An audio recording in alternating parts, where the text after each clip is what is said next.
नीचे एक चीज़ का ध्यान रखना, जैसे फॉर एग्जांपल मान लो अभी बारिश आई है, आज बारिश आई, तो बारिश आने से क्या होता है ना, इसके फ्रूट के ऊपर जो वैक्सी लेयर होती है ना, ये दिख रहा है आपको? हाँ जी वैक्स, ये जो वैक्स लेयर होता है ये हट जाता है।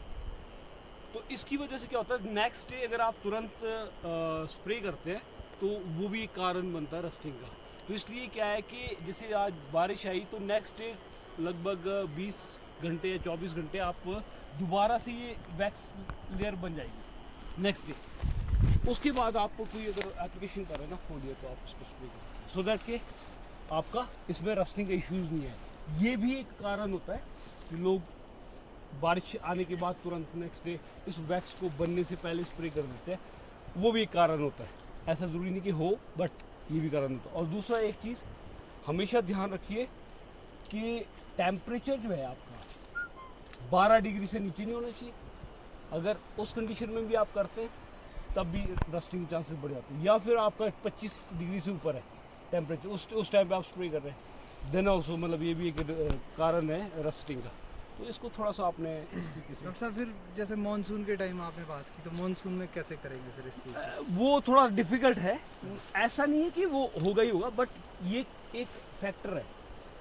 और बाकी ये आप एक और भी काम कर सकते हैं कि मेक श्योर कि आप बहुत सारी चीज़ें ना, बहुत सारी चीज़ें कॉम्बिनेशन में ना करें, और करें भी तो भी वो कंपैटिबल हो आपस में। तो अगर आप कंपैटिबिलिटी है उसका तो आप वो कर सकते हैं।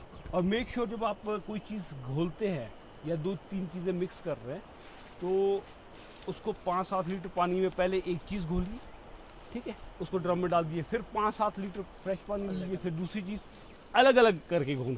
क्योंकि क्या है कि कई लोग क्या करते हैं कि एक उसमें 5-7 लीटर पानी में फंजीसाइड, इंसेक्टिसाइड, न्यूट्रिएंट वो सारा इकट्ठा कर देते हैं। फिर क्योंकि हाईली कंसनट्रेटेड चीज़ें जब एक जगह पे उतने कम वॉल्यूम पानी में जाएगा तो क्या होता है कि एक तो वो आपस में रिएक्शन भी कर सकते हैं। रिएक्शन होने से जो पर्टिकुलर प्रोडक्ट है वापस उनकी अपनी एफिकेसी कम भी हो सकती है। तो इफेक्टिविटी कम होगी तो देयर इज़ नो पॉइंट कि आप इतना मतलब महंगी चीज़ें करें कर रहे हैं तो उसका इफेक्ट कम हो। तो कोशिश ये कीजिए, जब आप इंडिविजुअल करते हैं तो आपने 5-7 लीटर पानी में कोई फंजीसाइड घोला, फिर वो ड्रम में डाला, जब 200 लीटर पानी में गया वॉल्यूम में तो उसका कंसंट्रेशन जो है ना वो डिस्पर्स हो गया, मतलब फैल गया। तो अगर एक 5-7 लीटर पानी में 2-3 चीज़ें जाएंगी तो हाईली कंसंट्रेटेड होगी, तो तब वो लफड़ा पड़ता है। बाकी ठीक है, ऐसा कुछ नहीं है, आपके प्लांट्स हेल्दी हैं। और जैसे एक और चीज़ फॉर एग्जांपल, जैसे इस साल थोड़ा सा एक्सेप्शनल था कि भाई बहुत ज़्यादा बारिशें। ये आप ड्रिप पे आपका नहीं करें, अच्छा स्प्रिंकल चलते हैं। स्प्रिंकल चलते हैं, हाँ तो ठीक है। कोई जैसे कई लोग ड्रिप पे करते हैं, तो जैसे इस बार वेदर कंडीशन था तो ड्रिप लाइन भी चला के रखी, ऊपर से मॉइस्चर भी बहुत है। तो उस केस में क्या होता है कि सॉइल सिस्टम में इतना ज़्यादा मॉइस्चर हो जाता है स्ट्रेस पे चलेंगे कि मतलब रूट रॉट के चांसेस भी फर्दर बन सकते हैं। तो जिन लोगों का जैसे ड्रिप में अगर किसी ने लगा रखा है तो ऐसी वेदर कंडीशन जैसे इस साल बारिशें रही कंटिन्यूस, तो उसको ड्रिप में ना चला के ज़्यादा उसको आप ड्राई फर्टिलाइज़र जैसे यारा मिला कॉम्प्लेक्स है, उसमें 9 न्यूट्रिएंट्स आपको एक ही हर एक दाने में 9 पोषक तत्व है। तो और यारा लिवर नाइट्रोबोर वो 3 न्यूट्रिएंट्स उसमें, तो ड्राई फर्टिलाइज़र को इसमें सॉइल में अप्लाई करके सो दैट कि मॉइस्चर ऊपर से बारिश आ रही है तो वो अपना प्लांट अपना न्यूट्रिशन अपटेक करता है टाइम टू टाइम। तो न्यूट्रिशन से संबंधित ओवरऑल अभी ठीक चल रहा है। बट हाँ, मैं जो आपको ये स्टॉप इट और सैनिफॉस की बात बता रहा हूँ, वो आप फोलियर एप्लीकेशन के माध्यम से थ्रू स्किन, क्योंकि उसमें जो उसके पार्टिकल साइज है बहुत ही लो, मतलब बहुत कम माइक्रोन्स के रहते हैं, तो स्किन के थ्रू एब्जॉर्प्शन उसका अच्छा होता है और उसके रिजल्ट्स भी आपको फिर फर्दर नजर आते हैं। इन टर्म्स ऑफ जब आपका सेब फाइनली तैयार होगा तो उसमें साइज़ के साथ साथ फ्रूट की फर्मनेस, चमक, कलर वो भी यूनिफॉर्म और अच्छा आता है। तो आप उसको ट्राई कीजिए। मतलब मैं आपको सजेशन ये दूंगा कि आप उसको फ्यूचर में स्टॉप इट और सेडिफॉस, जैसे फॉर एग्जांपल आधा लीटर आपने स्टॉप इट डाला, 1 लीटर के आसपास सेडिफॉस 3 बार करना है साल में। एक आपका जब आपका फ्रूट सेटिंग होती है, मतलब पेटल फॉल हो गया, पेटल फॉल की वजह से आपका दाना सेट हो गया, एक उस फेज में डाल दीजिए आप। उस टाइम वो क्या करेगा, वो उस टाइम पे सेल डिवीजन की प्रक्रिया को ट्रिगर करेगा। कहने का मतलब है जो आपके कोशिकाओं का विभाजन होता है, आपको पता है जैसे आपका फ्रूट सेटिंग हुआ तो कोशिका का विभाजन होता है, उस टाइम आप कुछ करो या ना करो वो प्रोसेस होना ही है, वो नेचुरल है, ठीक है।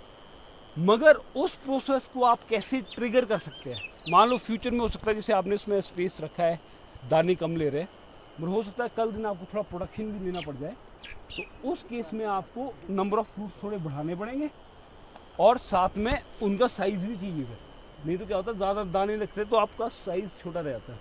तो उस केस में आपने क्या करना है, आपका फ्रूट सेट के टाइम पे आधा लीटर स्टॉपिट जो बहुत ही हाई क्वालिटी का कैल्शियम है और सेनिफोस फॉस्फोरस पेंटॉक्साइड है और उसमें कैल्शियम भी और नाइट्रोजन भी है, वो आप कॉम्बिनेशन जब देते हो तो वो सेल डिवीजन की प्रक्रिया को ट्रिगर करता है और नंबर ऑफ सेल्स पर फ्रूट ज़्यादा बनाता है। क्योंकि सेल डिवीजन जो है आपका वो चलेगा कब तक, 5 हफ्तों तक। 5 हफ्तों तक जितनी सेल्स आपकी बन गई है वो बन गई है, उसके बाद सेल एक्सपेंशन होगा। तो जैसे आपका क्रॉप लोड आपने फ्यूचर में ज़्यादा थोड़ा मेंटेन रखना है, तो उसी 5 हफ्तों में आपने नंबर ऑफ सेल्स ज़्यादा बना दिए सो दैट के लेटर स्टेजेस में आपको साइज का इशू ना आए। और बाद में जब आप 40 to 50 डेज बिफोर हार्वेस्ट करते हैं आप स्टॉपिक सेनिफोस, उस टाइम उसका क्या काम होता है कि वो पीएल एंजाइम होता है, पीएल एंजाइम होता है जो एंथोसाइनिन पिगमेंटेशन को इंड्यूस करता है, मतलब जो रंग लाने की जो प्रक्रिया है उसको बढ़ाता है। तो सेनिफोस उस टाइम पे पीएल एंजाइम को बढ़ाता है, ट्रिगर करता है और रंग लाने की जो प्रक्रिया है एंथोसाइनिन पिगमेंटेशन उसको बढ़ाता है। और जो पोटैश वगैरह ज़्यादातर लोगों को यही है कि पोटैश ही सिर्फ कलर देता है, ऐसा नहीं है। उस रंग लाने की प्रक्रिया जो है फॉस्फोरस एक्चुअली, फिर उसके बाद उसकी कवरेज को पोटैश हेल्प करता है बढ़ाने में। सो मैं आपको 3 एप्लीकेशन सजेस्ट करूँगा स्टॉपिक सेनिफोस की। अभी भी आप कम से कम इसमें 2 एप्लीकेशन हार्वेस्टिंग तक आप ज़रूर करें। और स्टॉपिक जो है कैल्शियम जो है ये स्टॉपिक वाला है, उसको आप अगर 15-20-25 डेज़ के बीच में आप जैसे स्प्रे भी करते रहोगे बीच में, तो उतना ही इसका क्वालिटी और इन्हेंस होता जाएगा। तो डॉक्टर साहब उसकी मतलब स्प्रे पूरा कवरेज फॉलियर का सारा की फ्रूट पे ही करना है? अगर आप स्टॉपिक सेनिफोस इंडिविजुअली करो, अगर तो आप उसको मिक्स कर रहे हैं फंजीसाइड के साथ, तब तो आपको ऑब्वियसली फिर आपको ये भी करना पड़ेगा, ठीक है। अगर उसको आप इंडिविजुअली करो तो आप फ्रूट को फोकस करके भी कर सकते हैं। जैसे आपने यहाँ स्प्रे किया, थोड़ा ऑब्वियसली कुछ पत्ते के थ्रू भी ऑब्जर्व होगा, दैट इज फाइन, मगर मेजरली जो है फ्रूट के उसके स्किन के थ्रू ऑब्जर्व होगा। बाकी जो 80% का न्यूट्रिएंट बेसिकली वो सॉइल से, जड़ों से गिरता है न्यूट्रिएंट्स, 20% आप उसको फोलियर के थ्रू सपोर्ट कर सकते हैं। ये डॉक्टर साहब 3 ही कैल्शियम जो आपने जैसे स्टॉपिट बोला, तो आप 3 ही रेकमेंड करते हो कि 3 ही करनी पूरे थ्रू आउट द सीजन? ये तो हमने एक शेड्यूल के तहत बनाया है। अदरवाइज अगर फार्मर कंफर्टेबल है, कर सकता है, ये तो आप 10, 15, 20, न्यूजीलैंड में 24 करते हैं। नहीं डॉक्टर साहब, हमारा ना एक कलर से रिलेटेड बड़ा इशू है। हाँ, तो उस टाइम कैल्शियम आप रेकमेंड करते हो ऐसी जगह पे, क्योंकि रॉयल थोड़े से कुछ रॉयल के भी है ना हमारे पास, तो उसमें थोड़ा कलर का इशू है। अच्छा, तो लो हाइट की वजह से भी? और नहीं डॉक्टर साहब, ऐसा भी नहीं है, शायद वैरायटी में ही थोड़ी वेराइटल भी हो हाँ सकता जी। है। तो ऐसा तो बगीचा तो 65,000 पे है सर, तो बट उसमें कलर नहीं आ पाता, तो आप वैसी जगह पे रेकमेंड करते हो कि आपको कैल्शियम स्प्रेज ज़्यादा? यस, कोई calcium has nothing to do कि भी आपका कलर नहीं आने देगा, ऐसा कुछ नहीं है। अच्छा जी। हाँ, इतना ज़रूर है कि आफ्टर वॉलनट स्टेज आपको जो है नाइट्रोजन का लेवल को कंट्रोल करना है। मतलब आपने अगर आपके सॉइल सिस्टम में नाइट्रोजन ज़्यादा है, ज़रूरत से ज़्यादा है, थोड़ा एक्सेस है, अच्छा, तो वो क्या करता है फिर आफ्टर, जैसे आप कई फार्मर्स क्या करते हैं कि नाइट्रोजन बेस्ड फोलियर एप्लीकेशन कर दिया। कई लोग अभी भी मेरे को फ़ोन आए थे कि भी हम अभी कैल्शियम नाइट्रेट वगैरह डाल दें, तो आई सेड कि नो, आफ्टर वॉलनट के बाद आप अवॉइड कीजिए नाइट्रोजन, क्योंकि उसके बाद आपकी जो नाइट्रोजन की रिक्वायरमेंट है वो कम होती है, बढ़ती नहीं है। कम होने का मतलब ये नहीं कि होती नहीं है, कम मात्रा में चाहिए होती है फ्रूट फिलिंग के लिए, जो अंदर गूदा तैयार होता है ना, नाइट्रोजन का फ्रूट फिलिंग में काम आता है नाइट्रोजन। बट अगर किसी ने दे दिया उस टाइम फोलियर या सॉइल के थ्रू, तो नाइट्रोजन लेवल बढ़ेगा, तो क्या है वो वेजिटेटिव, एक तो वेजिटेटिव ग्रोथ की तरफ जाएगा और साथ में फिर कलर की जो सेब को हरा रखेगा, फिर वो प्रॉपर कलर नहीं आएगा। तो एक चीज़ जो सबसे इम्पोर्टेंट है, आपको हमेशा ध्यान रखना है, पहले तो सॉइल का आपका टेस्टिंग होना चाहिए। लीफ एनालिसिस भी कर सकते हैं आप, टिश्यू एनालिसिस पत्ते का। वो पत्तों में करना क्या है, जैसे ये इस साल की ग्रोथ है, ठीक है, ये ग्रोथ है आपकी, नहीं है इस साल की ग्रोथ है लगभग 101 फुट के आसपास। तो आपने क्या करना है, इसका और इसका जो सेंटर है, ठीक है, इसका मान लो ये हो गया, इसका यहाँ लगभग ये जो पत्ती है ना, ये पत्ती, और ये फटी नहीं होनी, जैसे कीड़े ने खाई हुई है ऐसी नहीं होनी चाहिए। ये जैसे ये पत्ता है, ये बिल्कुल साफ है, ठीक है, क्लीन है, इसकी किनारियाँ सेफ हो बिल्कुल, कीड़े ने नहीं खाई होनी चाहिए, इसके ऊपर कोई बीमारी नहीं होनी चाहिए, ठीक है। इस पत्ते को आप वो करोगे। फिर दूसरी साइड जैसे ये है, ये ग्रोथ है, इसका भी सेंटर वाला पार्ट आपने लेना है, सेंटर से जो पत्ते वो निकालने हैं। करीब करीब पूरे बगीचे से आप जब ऐसा करते जाओगे तो करीब करीब आपने 60 to 100 लीफ उसको कलेक्ट करना है, अगर आपने लीफ एनालिसिस, टिश्यू एनालिसिस कराना है। और ये जो विंडो है आपका 15 जुलाई से 15 अगस्त के बीच में ही रहती है, उस टाइम अगर आप करवाते हो तो आपको पता चलेगा कि प्लांट कितना न्यूट्रिएंट, कौन सा न्यूट्रिएंट अपटेक कर रहा है। सॉइल टेस्टिंग आपको इसलिए इम्पॉर्टेंट है सो दैट कि आपको पता हो कि आपके सॉइल सिस्टम में कोई न्यूट्रिएंट कम तो नहीं है या एक्सेस तो नहीं है। ये दोनों ही, मतलब कम है तब भी दिक्कत है क्योंकि पौधा उसको अपटेक नहीं कर पा रहा है, और अगर ज़्यादा है वो क्या करता है, न्यूट्रिएंट्स ज़्यादा होने से वो दूसरे न्यूट्रिएंट्स के अपटेक को रिस्ट्रिक्ट करता है, हिंडर करता है। तो इससे जब आपका सॉइल टेस्ट रिपोर्ट होगी तो आपको पता है कि इस प्लांट को एक्चुअल में क्या चाहिए, हमने क्या इसको ऐड करना है और कौन सी चीज़ घटानी है जो एक्सेस में, ठीक है। जब आपको ये पता होगा तो आप उसको फिर रेगुलेट कर सकते हो। फिर वो प्लांट जो है अपने उस तरीके से जब आप उसको बैलेंस न्यूट्रिशन दोगे और उतना दोगे जो इतना उसको रिक्वायर्ड है, तो नेचुरल सी बात है वो अपने फुल पोटेंशियल पे परफॉर्म करेगा, आपको रिस्पॉन्ड करेगा, आप in terms of growth also, in terms of fruit quality also. तो ये बहुत इंपॉर्टेंट है कि आपने करवाया है वैसे? हाँ जी। अच्छा, करवाया हो तो आपका सब कुछ ठीक है, ओके है, सर नॉर्मल है? एक इशू था ना सर हमारे कि मेरे सॉइल लेवल में नाइट्रोजन कम आया, नाइट्रोजन कम है, अच्छा। बट उसके बावजूद मैं देख रहा हूँ कि हमारे ग्रोथ का कोई इशू नहीं है। तो आप क्या वो करते हो कि किस हिसाब से ये है, मतलब आपने कहा हॉर्टिकल्चर डिपार्टमेंट में करवाया था? नहीं जी नहीं, ये जो आपके ये जो ठेयोग में नहीं है जी, कीट में फार्म प्लस, फार्म सेंटर की फार्म प्लस कुछ ऐसा है, वहाँ पे कराया था। और आपने देखिए सबसे इम्पॉर्टेंट चीज़ होती है जब आप भी सॉइल सैंपल कलेक्ट करते हो, इट इज़ वेरी इंपॉर्टेंट कि आप उसको सही तरीके से कलेक्ट करें। कई बार सॉइल पिक करने में भी लोग भूल चूक कर जाते हैं, जिसकी वजह से वो एक्चुअल जो रिपोर्ट आपको चाहिए वो मिल नहीं पाती है, ठीक है। मतलब प्रॉपर नहीं, डॉक्टर साहब इसमें कहाँ से लिया आपने? देखो ये है ना जी, तो मेरे को उन्होंने ही जो बोला, उन्होंने बोला कि जिस एरिया में आप फर्टिलाइजर अप्लाई करते हो, हाँ बिल्कुल, आप वहाँ से, मतलब लगभग मैंने ऑगर लिया है सर, ऑगर लिया है, हाँ, सही है, तो, सही है, तो उसी से ही पिक किया मैंने लगभग, मतलब वो शायद 13-14 इंच का ऑगर है। तो उसको जब पूरा गया तो उसके बाद उस सैंपल को, उसके बाद वो क्वाड्रेंट मेथड से वो हाँ जो भी है, वही करेक्ट। तो वो तो सैंपल में तो मेरे को नहीं लगता सर कोई भूल चूक हुई होगी।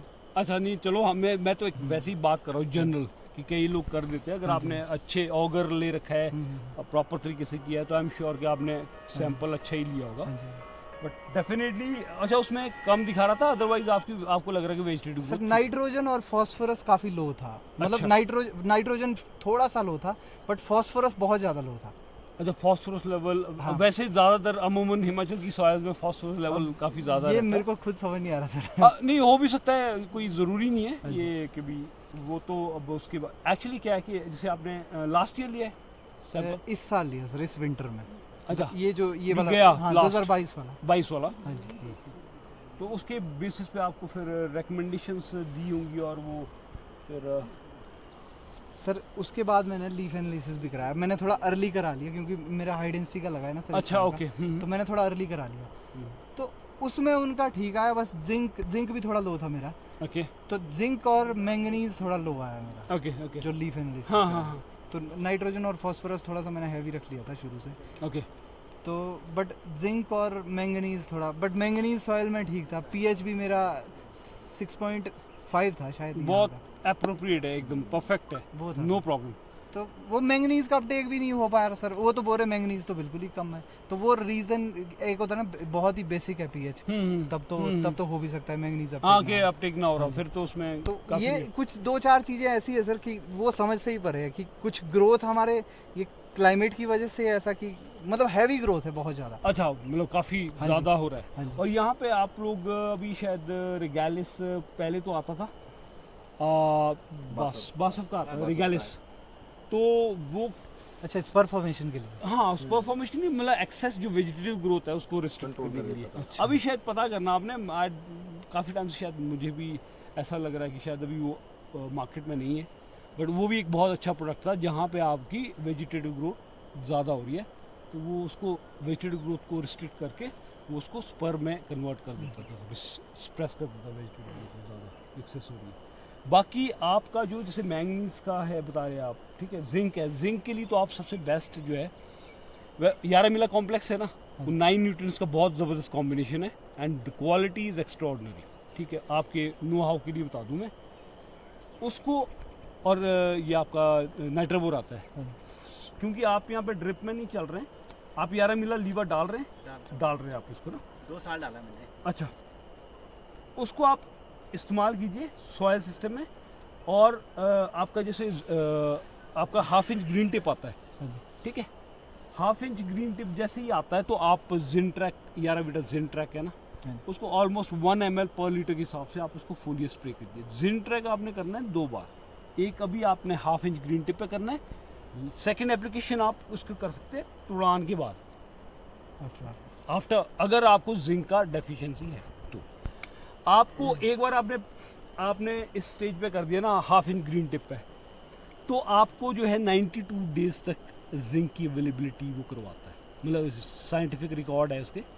12वें दिन तक आपको जिंक की ना कमी आएगी, और क्योंकि जो जिंक है वो ऑक्सीजन लेवल को इंड्यूस करता है, ठीक है, तो उस पॉइंट ऑफ व्यू जितनी भी आपकी एपिकल ग्रोथ फर्दर आती है, जो भी आपका फिर टाइट क्लस्टर आएगा, पिंक बर्ड आएगा, यू नो, वो हर चीज़ जो है अच्छी तरीके से ग्रो करती है।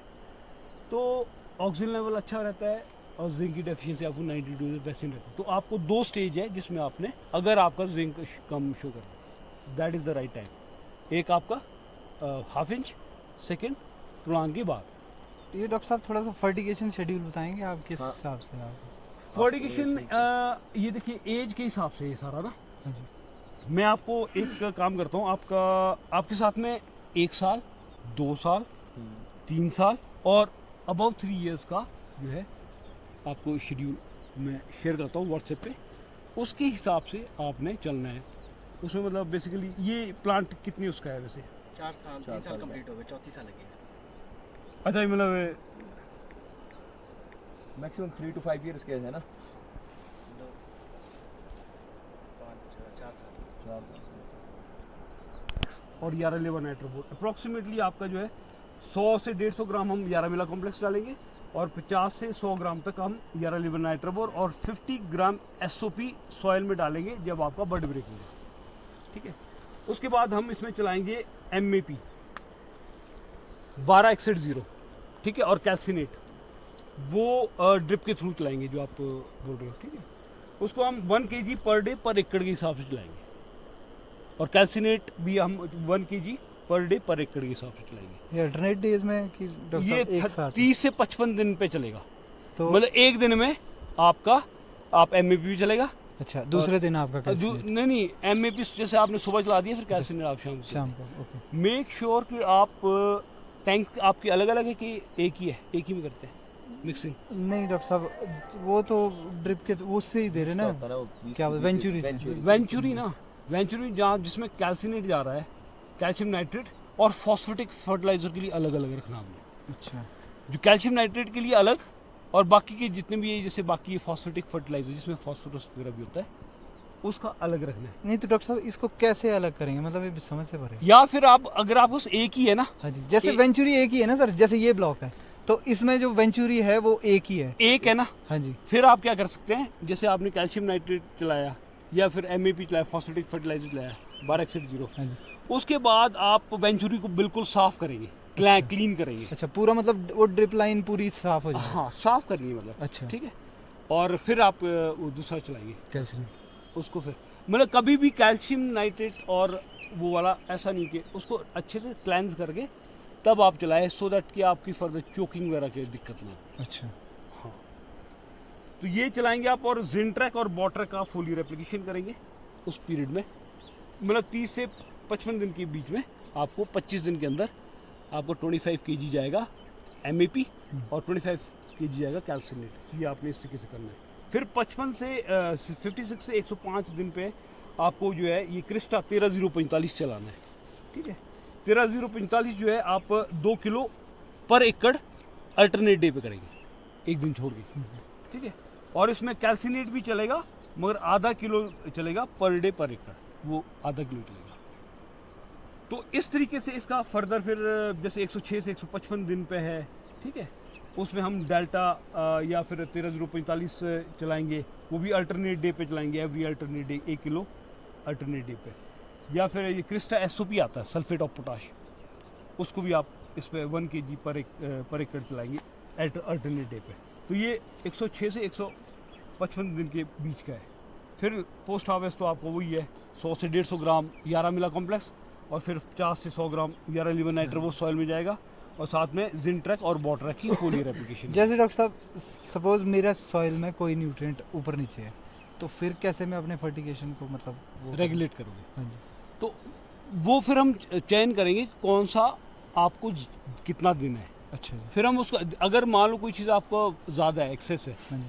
तो जैसे फॉस्फोरस लेवल या तो आप बोल रहे कम है, ठीक है, तो कई के ज़्यादा होता है, तो उस टाइम हम फिर 12/0 को हम रिप्लेस करेंगे, उसमें 61% वो है फॉस्फोरस। ठीक है, तो उस तरीके से मैनिपुलेट कर सकते हैं। वो देखिए, ये जो है ना, ये इसके लिए कोई स्पेसिफिक शेड्यूल नहीं है। अच्छा। अगर आप सोचें कि फर्टिगेशन के लिए कोई बिल्कुल स्पेसिफिक शेड्यूल है, ऐसा नहीं है। It all depends on farmer to farmer कि उसके सॉइल सिस्टम में क्या चीज़ है।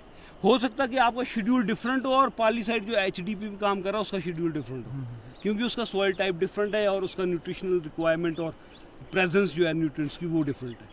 ठीक है, अभी न्यूजीलैंड से डेविड स्पेंसर जी आए थे, तो उन्होंने बोला कि वो सारा जो उनका चलता है वो किस पे चलता है, लीफ एनालिसिस और सॉइल टेस्ट, उसको देखते हो, उसके बेसिस पे क्या चीज़ करना है, क्या चीज़ कितना कम करना है, कोई चीज़ बढ़ाना है, वो करते हैं। डॉक्टर साहब एक बात है, जैसे लीफ एनालिसिस कराते हैं ना जी, हम्म। तो इसका वैसे पीरियड तो बोलते हैं हार्वेस्टिंग से 1 महीना पहले। हाँ, मतलब जो अप्रोप्रिएट जो टाइम रहता है लीफ एनालिसिस का, वो 15 जुलाई से 15 अगस्त के बीच में। तो जैसे डॉक्टर साहब हमारा अर्ली हो जाता है हार्वेस्ट, तो फिर हम कैसे करेंगे? हमारा तो एक्चुअली क्या है ना, उस टाइम तक जो वो है ना, ये प्रॉपर तरीके से डेवलप नहीं हुई होती है। अच्छा। ठीक है, इसका प्रॉपर, इसका भी एक पर्टिकुलर साइज होना चाहिए। जैसे ये अभी 1-1.5 फुट की आसपास का है, तो साइंटिफिकली ये इवेल्युएट किया जाता है कि इस पीरियड में न्यूट्रिशन का एक्चुअल स्टेटस पता चलता है कि कितना कौन सा न्यूट्रिएंट ऊपर चढ़ा नहीं चढ़ा है। अच्छा। तो दैट इज़ द टाइम, तभी वो टाइम का रहता तो है। डॉक्टर साहब जैसे हम लोग तो अर्ली है, हम्म। तो हम लोग कैसे पता करेंगे फिर? अब 15 जुलाई को मैं करने बैठूं, मेरा तो फ्रूट हार्वेस्ट हो चुका है। आपका ये कर सकते हैं ना, जिनका अर्ली है तो वो उस हिसाब से उतना पीरियड आप पीछे आ जाइए, अच्छा, वो मतलब एडवांस आप थोड़ा सा एडवांस में आ जाइए। अच्छा। ठीक है, तो क्योंकि आपका अर्ली जुलाई में तो आपका हार्वेस्ट हो रहा है। हाँ जी। वैसे जो ये टर्म जो ये कंडीशन है कि 15 अगस्त से 15, ये वैसे ट्रेडिशनल हाँ जी। ऑर्चर्ड्स के लिए तो एप्लीकेबल है, मगर आप उतना दिन पीछे आ जाइए, 1 महीना पीछे आ जाइए। You can start it in 15 जून को के आसपास। बट डॉक्टर साहब, तो 15 जून के आसपास क्या वो जो मतलब जो न्यूट्रिशन जो वो एक वो स्केल जाता है ना जी, वो उस तरीके से हम इवेल्युएट कर पाएंगे अपने उसको कि हम अर्ली हो गए? ऐसा तो नहीं है कि हो सकता है हमारा नाइट्रोजन लेवल अभी भी हाई हो, बट उस टाइम फॉस्फोरस लेवल हाई चाहिए होता है, क्योंकि उस टाइम के आसपास अगर आप हार्वेस्टिंग के टाइम की बात करो तो ये पोटेशियम का लेवल हाई चाहिए होता है। पोटेशियम की होता है हाँ उस जी। टाइम, बिल्कुल। तो इसमें कुछ गड़बड़ तो नहीं हो जाएगी डॉक्टर साहब हमारे? सी ये अनटिल एंड अनलेस, हाँ जी। देखो अगर तो लग रहा है आपको कि प्लांट हेल्दी तरीके से चल रहा है, अच्छा कोई इसमें इतना क्वालिटी साइज बन रहा है, हर चीज़ बन रहा हाँ है, जी। फिर आपको इतना टेंशन नहीं, आपको ज़रूरत भी नहीं है, ठीक है। अच्छा अगर आपको लग रहा है कि डेफिशिएंसी है, पत्ते पीले से पड़ रहे हैं या ग्रोथ नहीं है, अच्छा देन इट मेक सेंस कि आपको उसके लिए जाना चाहिए। अच्छा तब जाना चाहिए जब आपको कुछ सिम्टम्स नज़र आ रहे हैं। अच्छा अगर हर चीज़ ठीक चल रही है, आपका साइज अच्छा बन रहा है, लीफ हेल्थ अच्छा है, ग्रोथ भी ठीक है, ठीक है, फिर आप इसको स्किप भी कर सकते। ज़रूरी नहीं कि करवाना ही है। ये करवाते इसलिए कि भाई अवेलेबिलिटी का क्या है, ठीक न्यूट्रिएंट्स अपटेक हो रहा है कि नहीं हो रहा है, आपका साइज नहीं बन रहा है या प्रॉपर रंग नहीं आ रहा है, क्या चक्कर है, अच्छा ठीक है। तो तब उसको चेक करने के लिए कि कहीं भी ऐसा तो नहीं नाइट्रोजन ज़्यादा जा रहा है और कलर इस वजह से हिंडर हो रहा है, पोटाश आपको चढ़ नहीं रहा है, उसको इवेलुएट करने के लिए। तो और बेसिक क्या है कि मैं तो आपसे HDP वालों को असली बाल में हर साल वो तो उनके पास तो उनको तो हर साल वो लीफ टिश्यू का टेस्ट भी कराते हैं, लीफ का टेस्ट भी और सॉइल का टेस्ट भी। तो बस जितना पीछे रह गया इन फूड के माध्यम से जितना न्यूट्रिएंट एग्जॉस्ट हो गया, अब बाकी पीछे कितना रहा हुआ है, जितना रहा है, और उसको अब सप्लीमेंट कितना करना है उसके लिए करवाते हैं। उस हिसाब से मतलब कि आपको नेक्स्ट ईयर के लिए कैसा होगा? हाँ, कि कितना आपने देना है अच्छा उस हिसाब से। बट इतना ज़रूर है कि एक आधा साल छोड़ के आपको हमेशा एक आधी बार, एक या दो, मतलब थर्ड ईयर तो करवा ही देना चाहिए, अच्छा। अगर एक आध साल आप स्किप भी करते हैं। और डॉक्टर साहब जैसे आप इन पेड़ों में देख रहे हो ना जी, थोड़ा सा ऊपर का है, थोड़ा सा कम है लीव्स, लीव्स तो ये जिंक डेफिशिएंसी है या फिर सॉइल रूट में कुछ प्रॉब्लम है? ये देखिए सब में आ रहा है, सब कुछ कुछ में है डॉक्टर साहब। कुछ प्लांट्स में। उस केस में ये होता है जब आपकी टॉप एरियल पार्ट में जो पत्तियाँ छोटी आना शुरू हो जाए अच्छा। या कम आए, तो डेफिनेटली उसमें जो जिंक का लेवल या जिंक की कमी भी हो सकती है उस पर्टिकुलर जगह पे।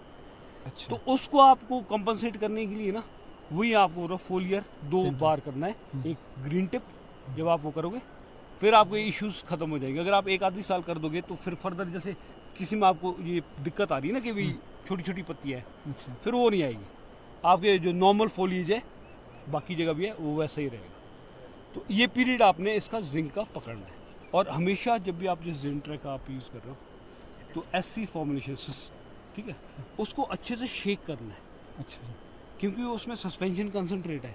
तो over the period of time आप जो भी सस्पेंशन कंसंट्रेट होता है वो आप रखते हो, तो उसमें पार्टिकल्स होते हैं अलग अलग साइजेस के, तो वो क्या सेटल कर जाते हैं। मान लो 1 महीने तक बोतल हिली ही नहीं, ठीक है, तो वो सेडिमेंटेशन हो जाती है, नीचे बैठ जाता है, ठीक है। तो व्हेन एवर आप सस्पेंशन कंसंट्रेट इस्तेमाल कर रहे हैं जिसमें SC फॉर्मुलेशन है, उसको हमेशा इस्तेमाल करने से पहले हिला दें। जैसे स्टॉप इट सेनिफॉस्फेट, उनको आपको हिलाने की जरूरत है, वो आपका अच्छे मतलब वो एक यूनिफॉर्मली वो है।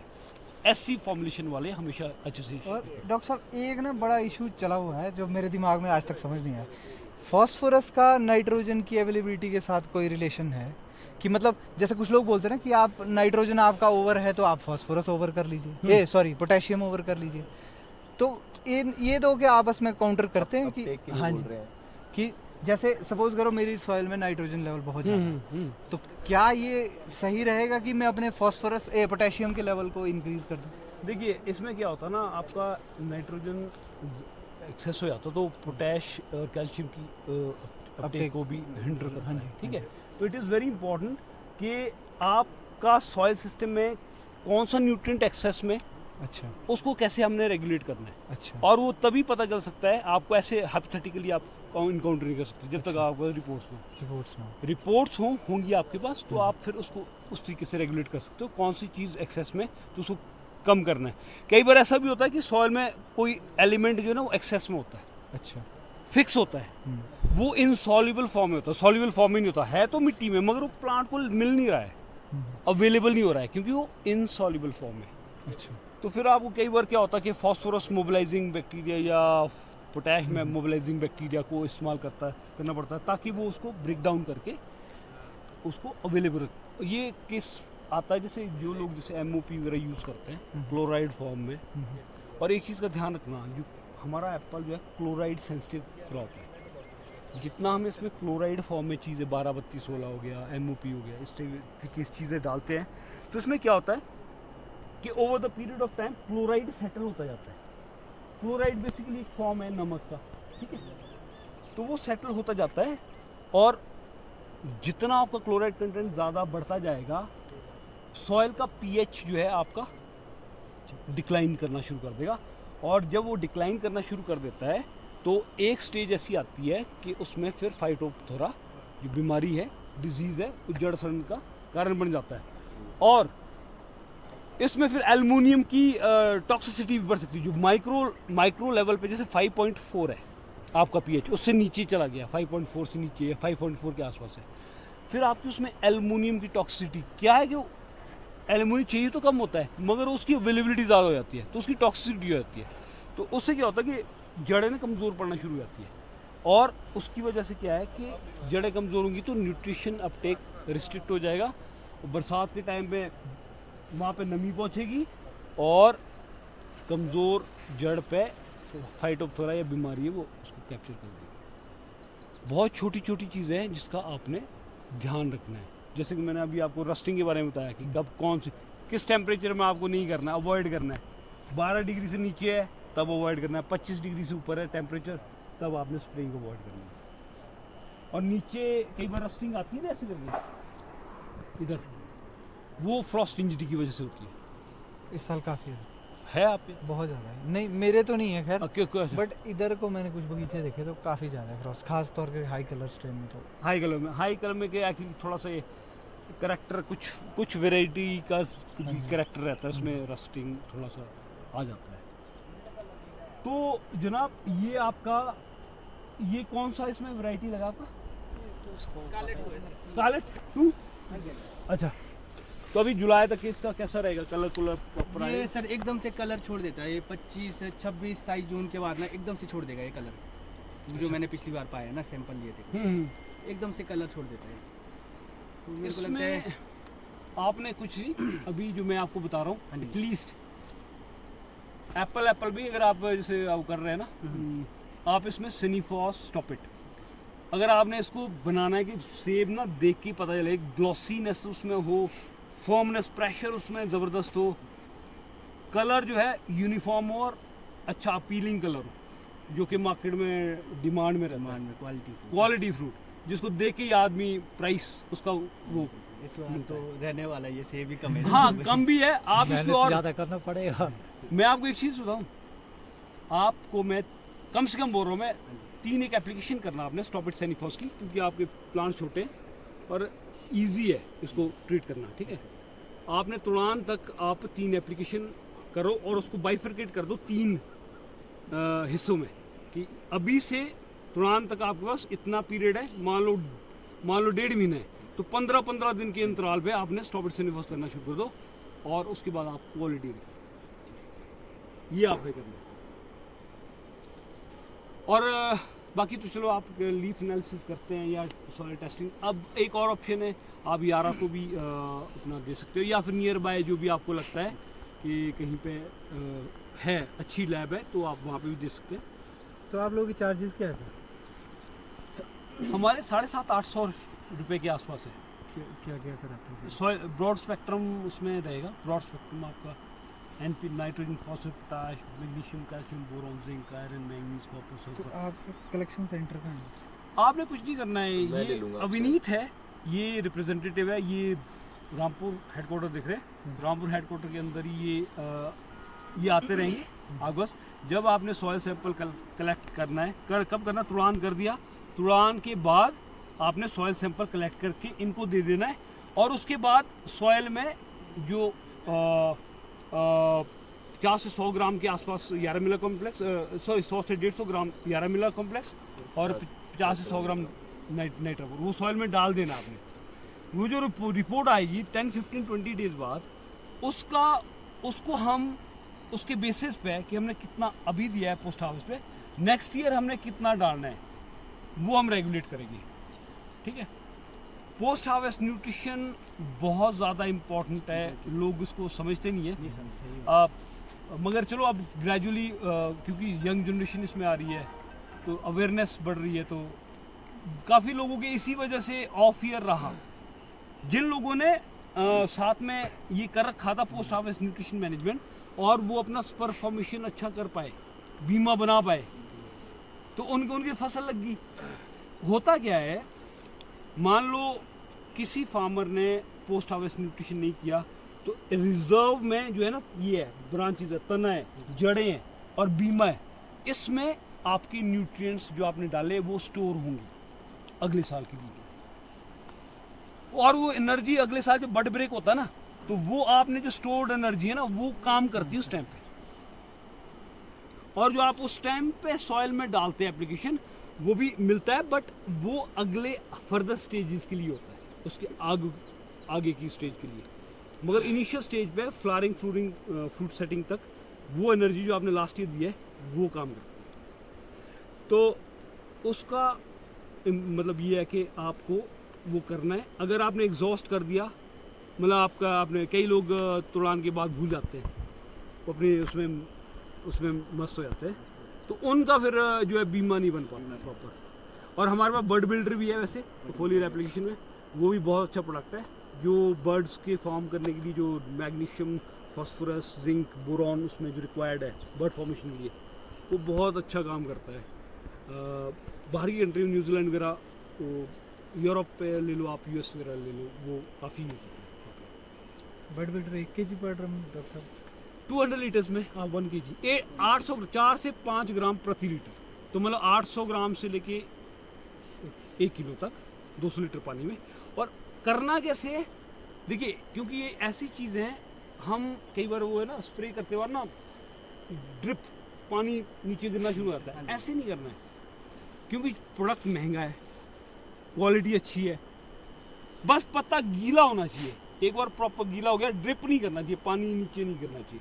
तो उससे क्या होगा, आपके एक ड्रम से नंबर ऑफ ट्रीज भी ज़्यादा कवर होंगे, है ना, और आपका पैसा भी बचेगा, क्योंकि ज़्यादा नहला के उसको होना कुछ नहीं है।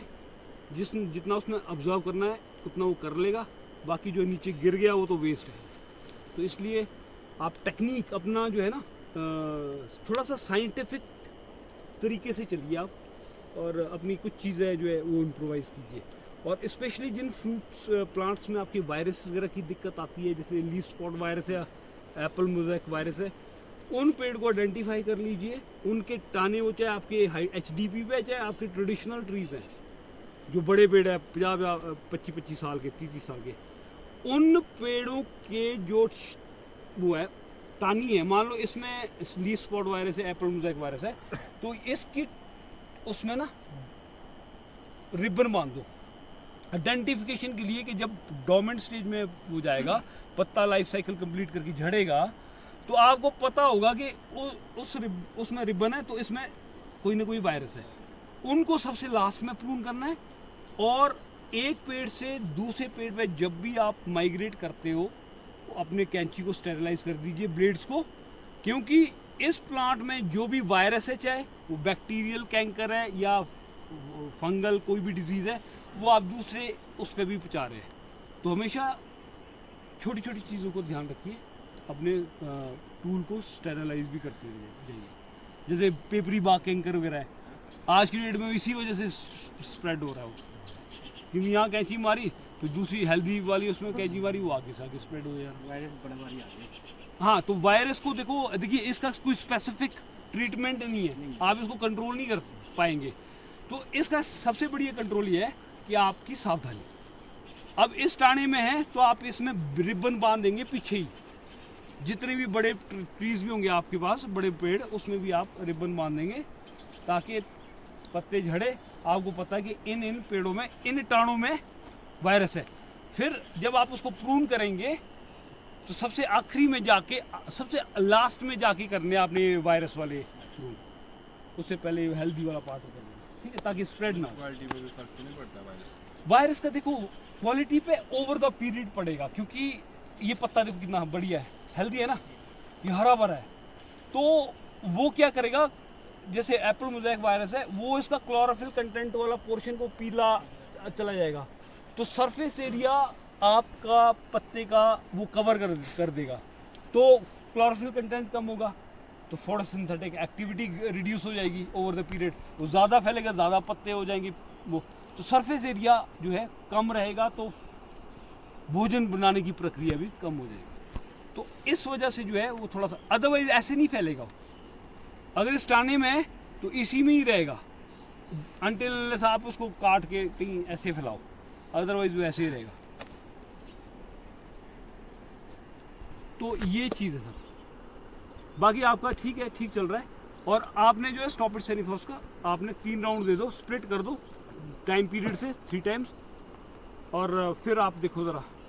और ऐसा भी कर सकते हैं कि कुछ एक आधा खेत छोड़ दिया जिसमें नहीं गया, अपनी अंडरस्टैंडिंग के लिए क्या फ़र्क है, तो देखोगे तभी उसकी वैल्यू पता चलेगी।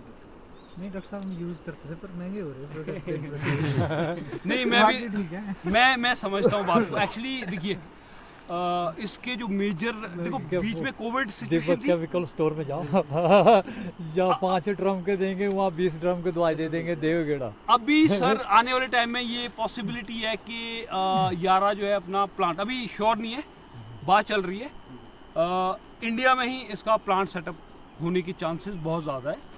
और जिस दिन ये हो गया तो आप लोगों को और बहुत अच्छे दामों पे बहुत अच्छी क्वालिटी के प्रोडक्ट्स इजीली अवेलेबल होंगे। ये लास्ट ईयर जो सिचुएशन थी वो बहुत क्रिटिकल थी, रशिया, यूक्रेन, बेलारूस, मतलब ये जो वॉर स्टेज थी उसकी वजह से यहाँ पे जो है ना रॉ मटेरियल, क्योंकि 40-50% के आसपास ये पूरे वर्ल्ड को देता है रॉ मटेरियल, तो यहाँ पे वॉर छिड़ी, यहाँ से अवेलेबिलिटी का इशू था। फिर जहाँ से हमने रॉ मटेरियल प्रोक्योर किया, और जिस क्वालिटी का रॉ मटेरियल यारा प्रोक्योर करती है उसके साथ वो कॉम्प्रोमाइज़ नहीं करती, क्योंकि यारा देखती है कि भी रॉ मटेरियल में हैवी मेटल्स नहीं होने चाहिए। हैवी मेटल के बगैर हमारे जो जितने भी प्रोडक्ट्स हैं, वो जो आप स्टॉप इट सेनिफॉस वगैरह, जिनटेक, ये फार्मास्यूटिकल ग्रेड के, जो फूड ग्रेड के उससे न्यूट्रिएंट्स केमिकल से बनता है, तो ये सेफ़ है प्लांट के लिए भी, जो यूज़ कर रहा है उसके लिए भी, और मतलब टॉक्सिसिटी इफेक्ट नहीं है इसमें। आपका लेड, क्रोमियम, निकल, मरकरी ऐसे हैवी मेटल्स नहीं मिलेंगे आपको, क्योंकि हमने ये फ्रूट सिर्फ बेचना ही नहीं है, ठीक है, हमने खुद भी खाना है और जिसको खिलाना है, ये हमारी रिस्पॉन्सिबिलिटी है, हम उनको जो चीज़ दें उनकी हेल्थ के लिए भी अच्छी हो, ठीक है ना। ये नहीं है कि कई लोग क्या करते हैं, कॉम्प्रोमाइज़ करते हैं कि यार अपने लिए खाने के लिए अलग से रखते हैं, वो नहीं करना, क्योंकि देखो हम फिर चीटिंग कर रहे हैं, वो चीटिंग है।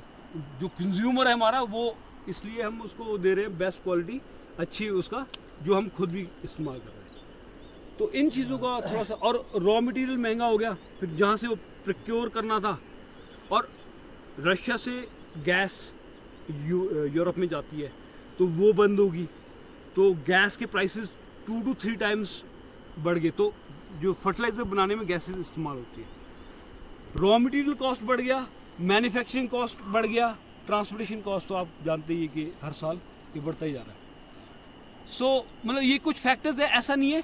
अभी 2850-2900 तक चला गया था यारा मिला कॉम्प्लेक्स, बट अभी दोबारा से अभी आई थिंक कम हो रहा है, आई थिंक 300 24-25 या 2500 तक आ जाएगा, तक नीचे स्लैश कर गया है। इट मीन्स कि अब थोड़ा सा जब जैसे नॉर्मलाइज हो रही सिचुएशन, तो उसके हिसाब से फिर आपके इनके पास भी है, जीवाराम जी के पास भी अवेलेबिलिटी, तो ये चीज़ है सर। बाकी हम कोशिश करेंगे फ्यूचर, हमने अपनी मैनेजमेंट से भी बात की इस कंटेक्स्ट में, वो भी अंडरस्टैंड करते हैं, मगर क्या है ना, और ऐसा नहीं है कि कंपनी ने ये प्राइस बढ़ा के बहुत ज़्यादा प्रॉफिटेबिलिटी कमा दी, बल्कि इससे 2-3 साल पहले उनका प्रॉफिट ज़्यादा बेटर था कम प्राइस पे, मगर ये वॉर की वजह से जो रॉ मटेरियल सारी चीज़ें हुई हौच पौच, उसकी वजह से अभी तो प्रॉफिटेबिलिटी भी बहुत कम है, प्राइस ऊपर है, प्रॉफिटेबिलिटी कम है, बट अब ये इवेंचुअली थोड़ा सा नॉर्मलाइज हो रहा है, थोड़ा सॉफ्टनिंग हो रही है, तो आने वाले टाइम में थोड़ा और फार्मर को थोड़ा बेटर प्राइसेस मिलेंगे। अभी हो भी चुका है काफ़ी हद तक।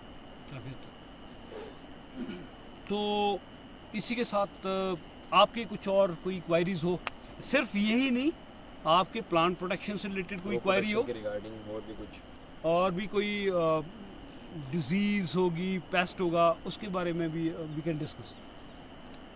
क्योंकि मेरा अभी मैं रिसर्च एंड डेवलपमेंट का एक प्रोजेक्ट हैंडल कर रहा था। मैंने अपना करियर बेयर क्रॉप साइंस से स्टार्ट किया था, तो 4.5-5 साल मैंने उसमें लगाए थे। उसके बाद मैं टाटा रैलिस में भी 4.5-5 साल मैंने काम किया। अभी मेरा 4था साल इसमें है। तो ऐसा कुछ नहीं, आप दूसरी चीज़ों के बारे में, अल्टरनेरिया, मार्सोनिना, स्कैब, ये सारी चीज़ें भी, मगर आपका लोअर एलिवेशन है, शायद यहाँ पे इतना इश्यूज नहीं होते हैं। मार्सोनिना तो है सर। मार्सोनिना तो है, अल्टरनेरिया स्कैब का नहीं है यहाँ पे, ये स्कैब नहीं है। थोड़ा सा स्कैब बहुत आपके issue आ जंजाली रहा में है है, top में सर। अभी स्टार्ट हुआ है। ये मैं आपको जो बता रहा हूँ ना, ये जो दिक्कत है ना, ये आपकी ये जिंक की डेफिशिएंसी की वजह से, ठीक है। तो जब आप ये जिंट्रेक्स में मैंने आपको बताया, आप इसको इसमें 1 ml से 1.5 ml प्रति लीटर के हिसाब से स्प्रे कीजिए आपका 1/2 इंच ग्रीन टिप पे, और दूसरा एप्लीकेशन करेंगे आप पुरान के बाद। तो आपकी ये जो दिक्कत है ना, ये मैं अभी आपको ये ब्रोशर दूंगा। ब्रोशर में भी आपको ये सिम्टम्स जो है ना, ये न्यूट्रिशन डेफिशिएंसी के सिम्टम्स उसमें दिए हुए हैं। तो लेमैन आदमी जिसको ज़्यादा कुछ पता नहीं है, वो अगर देखेगा उसको, तो उसमें फ़ोटो देखेगा और फिर इसको देखेगा, इसको देखेगा, तो उसको पता चल जाएगा कि इसमें ये जिंक की उस डेफिशिएंसी की वजह से हो रहा है। तो मतलब काफ़ी अच्छा है, उसको आप पढ़िए। और डॉक्टर साहब, कोई आपके किसी फार्मर ने आपके साथ शेयर किया हो कि हॉर्नेट्स की बड़ी समस्या है लोअर एलिवेशंस में खासतौर पर? बीटल्स की बात करें आप? नहीं सर, ये जो ये नहीं होते सर, बड़े बड़े से लंबे लंबे पेड़ों में डाले होते हैं ना छत्ते। अच्छा, ओहो, वास्प। देखिए इसका तो हम ऐसे नहीं बता पाएंगे, बट हाँ, लोअर एलिवेशन में जहाँ पे भी है, तो सबसे बेस्ट तरीका है विंटर्स। डोर्मेंट स्टेज होती है ना, जैसे आपका नवंबर, दिसंबर, जनवरी, अगर आपको कहीं इसके वो मिलते हैं, तो कोई एक्सपर्ट इसके लिए ढूंढिए। तो बहुत ऊंचे होते हैं डॉक्टर साहब, जैसे कोई ऊंचा पेड़ होगा ना जी, हाँ, उस पे होगा, ऐसा नियर नहीं होगा, ऐसा नहीं होगा। देखिए इसके लिए तो हमारे मतलब जो जैसे नेपाली भाई लोग हैं कई, वो बड़े एक्सपर्ट होते हैं इसमें ना। तो उस पीरियड में, क्योंकि वो हाइबरनेशन में होता है, उसमें अंदर क्वीन होगी, ठीक है, उस पीरियड में आपको, और उसमें एग्स वगैरह भी होते हैं, वो रॉयल जेली वगैरह, वो उसको फीड करने के लिए, बाकी कम पॉपुलेशन होती है उस टाइम पर उसमें।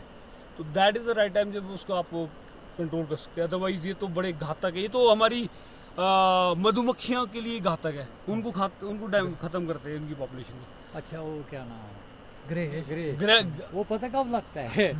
वो लगता है जब तुड़ान कर देना, बस तुड़ान के बाद हमारे ऐसा लगेंगे जैसे अच्छा, गालाज है, हाँ, गालाज में कहीं से थोड़ा सा सैप निकलने लग गया, वहाँ पहुँच जाएगी। तो बस वहाँ पहुँच जाएंगे और पूरी की पूरी बार को मतलब Yes. चारों चार बिल्कुल गडलिंग टाइप कर लेंगे।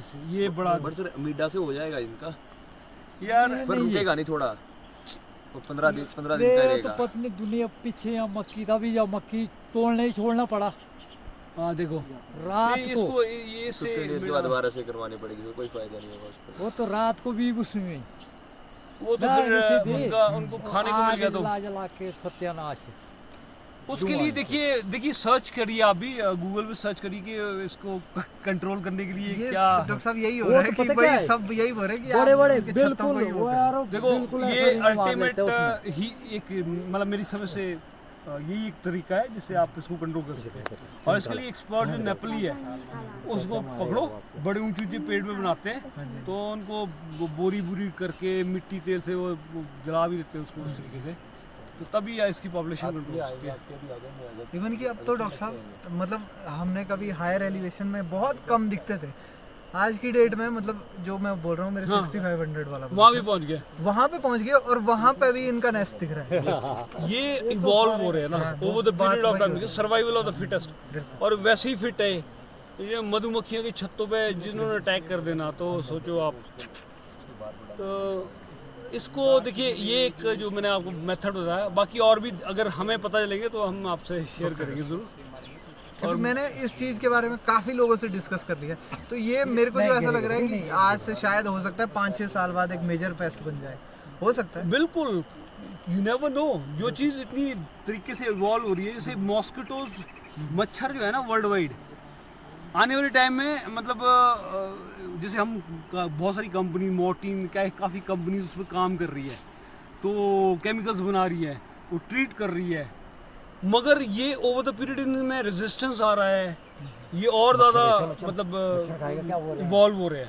तो ये चीज़ है, स्पीशीज है ये तो इवॉल्व होगी। अब देखते हैं इसके लिए क्या होता है। बट ये रूट बोरर और ये तो अब मैनुअली अगर कर सके तो ज़्यादा बेटर है। बोरर की समस्या भी होगी यहाँ पे? नहीं डॉक्टर साहब, फिलहाल तो पता नहीं है, तो अच्छी बात है, बहुत बढ़िया।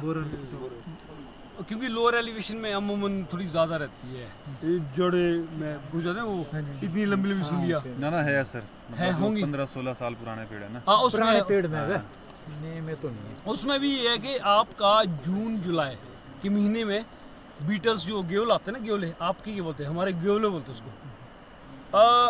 ईंट के रंग के नहीं होते, वो हेलीकॉप्टर से आते हैं रात को, बरांडे में या सीढ़ी में उल्टे बड़े होते हैं, अंटीने होते होंगे, ठीक है, इतने बड़े होते हैं, लगभग 1-1.5 इंच। वो है इसका कारण। वो रात को आएंगे वहाँ पे, तो रात के टाइम पे इनका वो मीटिंग सीजन भी होता है, नर मादा लाइट के पास आएंगे, वहाँ पे वो मीटिंग प्रोसेस चलता है उनका। और जब मादा फर्टिलाइज हो जाएगी तो वो क्या करेगी, वो यहाँ पे आएगी तौलिए में, वो अपना ओविपोजिटर होता है उनका जो रिप्रोडक्टिव ऑर्गन है, उसको मतलब इसमें दसाएगी नीचे को, यहाँ अंडे दे देगी, कुछ यहाँ दे देगी, कुछ वहाँ दे देगी, ठीक है। इस तरीके से मतलब वो एग लेइंग वगैरह करेगी, और एक मादा 150-200 अंडे दे देगी, 150-200 सुंडियाँ तैयार कर सकती है। तो इसका बेस्ट तरीका देखो, वैसे तो सबको पता है कि लाइट ट्रैप कई लोग यूज़ भी कर रहे हैं, तो फिर पता है क्या चला, एक बंदे ने लाइट ट्रैप लगाया, सब जगह से एरिया से उसके पास रात को आ गए, तो उसका जो कम करना था वो ज़्यादा और बढ़ गया। इंडिविजुअली 1-1.5 किलोमीटर के रेडियस में जितने घर हैं, वो सब लोग अपने घरों में लाइट के पास रात को आते हैं, उनको चिमटा सा लिया, एक डब्बा रखा, डब्बे में केरोसिन ऑयल डाला या थोड़ा जहर कुछ डाल के पकड़ा उसको। अगर आपने मान लो एक मादा डाल दी डब्बे में, तो आपने 200 सुंडियाँ ख़त्म कर दी। या पानी में भी डाल सकते हैं, ऐसा नहीं पानी में भी डाल दी तो मर जाना बाद में। हाँ, मतलब हाँ, वो भी कर सकते हैं, कहने का मतलब है वो मरने चाहिए। तो अगर पीछे उस टाइम तो हमारे सेब नहीं थे, मक्खियों के फसल होते थे, उसमें आते थे एक दूसरा कीड़ा, इतना बड़ा सा कीड़ा, कॉकरोच बड़ा, तो मक्खियों को ऐसे खाते थे, उसका स्प्रे से नहीं मरते थे वो। हाँ, उसीलिए बोला कुछ नहीं, बोले जी पकड़ो और पानी का डब्बा ले गया, बस वही काम था, और काफी साल में कंट्रोल हुआ। कंट्रोल होता है वो, ऐसे ज्यादा होगा। हाँ जी, नहीं तो आप तो बात ही कितनी ड्रेंचिंग कर लोगे, क्योंकि ऐसा ना बहुत ज़्यादा आप जहर को ड्रेंच करते जाओगे तो over the period of time soil में जो माइक्रोबियल पॉपुलेशन है, जो आपके लाभकारी जीवाणु हैं, वो भी मर जाएंगे। और जब लाभकारी जीवाणु मर गए तो फिर नेचुरल सी बात है, वो बंजर होने में ज़्यादा टाइम नहीं लगता। और ये भी क्या गारंटी है कि आपने इसमें ड्रेंचिंग की इस साल, ठीक है, कर दी, तो ऐसा तो नहीं कि उसके फिर 2-4 साल तक उसका असर रहेगा। अगले साल हो सकता है वो कीड़ा फिर से उसी तौली में अंडे दे दे। तो बेस्ट तरीका वही है कि आप इसको कलेक्ट करो। हर घर में हर बंदे को रिस्पॉन्सिबिलिटी लेनी पड़ेगी। वी 10 मैंने पकड़े, 10 भाई साहब ने 10 करके 100 घर है ना इधर 1-1.5 किलोमीटर की रेडियस में, तो आपने एक रात में 1000 पकड़े, 500 उसमें से नर थे जिन्होंने मेट करना था, वो भी खत्म, और 500 जो फीमेल्स थी उन्होंने सारा 200 अंडे देने थे लगभग। तो 500 गुणा 200 1 लाख, 1 लाख सुंडियाँ तो आपने एक रात को बिना एफर्ट किए खत्म कर दी। नेक्स्ट डे भी वो आएंगे, अगर वो जो 15, 20, 25 दिन आते रहेंगे, वो आप बस ये करते रहो। आने वाले टाइम के लिए इनकी पॉपुलेशन बहुत ज़्यादा कम होगी, और आप आने वाली पीढ़ियों के लिए जो है रूट बोरर से आप बगीचे बचा पाओगे। तो इसी के साथ और कोई आपकी क्वेरीज हो तो आप शेयर कर सकते हैं। और भाई यार फील्ड में आपने कुछ किया? बॉक्स कर देगा क्लिक लिए, बॉक्स वीडियो बना रहा है मुझे। अच्छा, वीडियो भी चल रहा है। हाँ। आगे उसमें मैं पता क्या पूछ रहा था, नहीं ऊपर, हाँ ऊपर नहीं, वो उसके साथ क्या नहीं डॉक्टर साहब, एक चीज़ और भी है ना जी, सपोज इस टाइम बारिशें अच्छी है, आगे इस टाइम जी बर्ड ब्रेक के टाइम में ठीक है बारिश है, तो आगे का मेरे को पता ही नहीं है। क्योंकि हमारे ना एक जो है थोड़ा सा सनी साइड है, तो थोड़ा सा रहता है वहाँ देखो पे issue। यहाँ पे अगर आप श्योर नहीं हो कि यार सनी साइड है और वहाँ पे अमूमन ज़्यादातर आपने एक्सपीरियंस किया कि सूखा रहता है, तो ये जो डोज है ये आप यहाँ पे ऐड कर दीजिए, अच्छा, तो स्टार्टिंग में दे दीजिए। आप कोई स्प्लिट नहीं बोलते, एक बार में ही डाल दो कोई बात। बाकी जो है ना हम फोलियर के थ्रू अब फिर कंपनसेट करेंगे, अच्छा। ठीक है, क्योंकि अगर उस टाइम पे आपका डाल ही नहीं पाएंगे तो जो रिक्वायरमेंट उसकी है फर्दर, अगर आप यहाँ पे डाल के रखेंगे तो सॉयल में कहीं ना कहीं रिजर्व रहेगा, रिजर्व रहेगा उसको अपटेक करने के लिए। मिक्स कराते कि सीधा ब्रॉडकास्ट? नहीं ऐसे मिक्स, मान लो आपने जैसे ये 1250 ग्राम इसमें मिला है, वो आपने 1250 ग्राम मिला लिया, उसको यूनिफॉर्मली तने से 1-1.5 फुट बाहर तौलिए में, अगर आपका बड़ा प्लांट है। अगर ये छोटे वाले, छोटे में आपने मतलब 5-6 इंच के गैप रखना है तने से बाहर, जो तौलिया है उसमें डालना है, ब्रॉडकास्ट करना है यूनिफॉर्मली। और उसके बाद आप लीवा, अच्छा, कैल्शियम नाइट्रेट वो डाल दीजिए यूनिफॉर्मली। तो कोई टिलिंग तो नहीं चाहिए? सी डिपेंड करता है कि आपका अगर हल्की सी टिलिंग हो जाए तो बेस्ट है, क्योंकि वो सॉइल के नीचे चला जाता है, तो उसकी, और आप इसको ब्रॉडकास्ट भी कर सकते हैं। अच्छा, इसको कोई ऐसा नहीं है, बट हाँ जो ज़्यादा एफिशिएंसी रहेगी वो हल्का सा, अगर आप अंशु नहीं तो अंशु से भी अगर थोड़ा थोड़ा आप इसको हल्का सा कर देंगे, आधा 1 इंच मिट्टी के नीचे दब जाएगा ये, तो भी तो ज़्यादा बेटर रहेगा। अगर किसी के पास ये फैसिलिटी नहीं है, कर नहीं सकता है, तो आप सिंपली इसको ब्रॉडकास्ट कर दीजिए, कोई प्रॉब्लम नहीं। बाहरी कंट्रीज में ब्रॉडकास्ट ही करते हैं।